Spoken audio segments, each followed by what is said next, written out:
Senator Fitzpatrick, please. Thank you, Ara, and everyone from the department. Just in terms of the first regulations, and I appreciate that you're fronting the request, I suppose directly from the Minister for Children, Equality, Disability, Integration and Youth, but on behalf of the Government's Subcommittee, Humanitarian Response. Has that committee done an assessment of how effective the existing regulations have been? And by that I mean, is there a statement from that committee or a summary of how the regulations have been used, how much accommodation has been provided, where it's located, what the quality of the accommodation is, and what the quality of the humanitarian experience is for those who have availed of it? And how has integration of those facilities worked in the existing communities? Do we have any view on that from the Government's Humanitarian Subcommittee? Two things. Number one, the regulations you speak of, they're only in place since last November, right? So it's a relatively short period of time. I would expect, I can't speak on behalf of the Cabinet Subcommittee, but I would expect that there would be a body of work underway in that area, and an ongoing review, but in fairness, Deputy O'Brien has already made reference to it.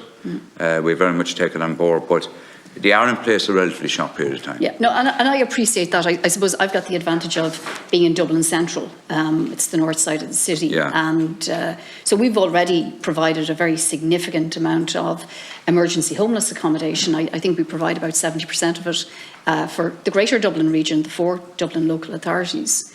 We've also provided a very significant proportion of accommodation for people fleeing the war in Ukraine and those seeking international protection. And it's really right that we as a state do this. Yeah. It is really right that the state funds it and supports it. But I would question the quality of the experience for those who are seeking refuge.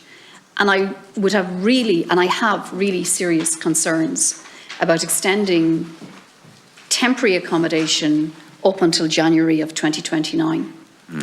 Because to be fair to all of us, none of us know that it's not going to require another extension between now and January of 2029. So I think that, the Department of Children, Equality, Disability and Integration and Youth, I think it would be really helpful if they could come and share with our committee what the housing strategy is, because none of these people qualify to apply to the social housing list in whatever local authority they're provided with emergency accommodation. So they're in temporary emergency accommodation, and temporary emergency accommodation is not fit for purpose for anything beyond very, very short-term needs. I know that because I see it. I see the experience of it for the people who are availing of it, and I know the experience of it by the existing communities where it's being provided. So I have real concerns with this. We obviously want to support government. We obviously want to support the state's efforts to respond to the humanitarian crisis. But the providers, the commercial providers, have commercial imperatives. We've got more than that. And I think giving an exemption, an extension up until January 2029, without having something on the other side of that discussion that speaks to a strategy for integration, for actually escaping a trauma experience and being able to begin to rebuild a life, we just can't, as a committee, I think, leave that pass through. And I think we need to have the department come to us with that, because, and I support all the other issues, the issues around the enforcement of that. I know I've been dealing with Dublin City Council on a number of issues. Building control and fire safety, they're absolutely important. But I think if we're looking, and if private developers, and I think it's great that everybody gets involved in trying to respond to the issue, but we've highest commercial vacancy rate in Dublin in decades. At the moment, it's about 15% office space vacant. There's a lot of opportunity to turn offices into homes, and I don't mean temporary bunk beds that really, shouldn't be used as accommodation for more than a matter of weeks. So I don't know, Minister, how you can respond to that. To be fair to you, I really do appreciate this is not, solely your remit. We've been But we asked. can't. We've been asked by the humanitarian cabinet subcommittee to amend the regulations, rather to extend the regulations and to include Ukrainians under the existing IP regulations. That's a whole of government request. Government have to make choices. A couple of points really. The guidelines for building progress were recently revised to reflect this in terms of move towards independent living. And you're probably aware there are modular homes under construction for Ukrainians at the moment, right?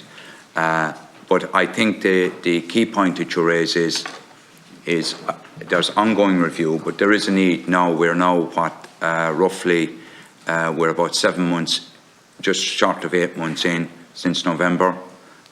There's an ongoing review, and it's something I will take back to government. We need to do, we'll say, very much place in time now, a significant review in terms of the operation of the various schemes.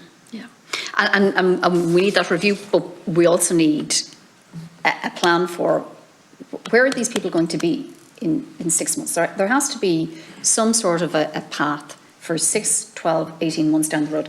Okay. We're looking here to January 2029, so this is not a short-term emergency response anymore. Would you appreciate the Ukrainian response was an emergency? No, absolutely. Yeah. And I believe we've done the right thing. Yeah. I believe the state has done the right thing, and we need to continue to do the right thing.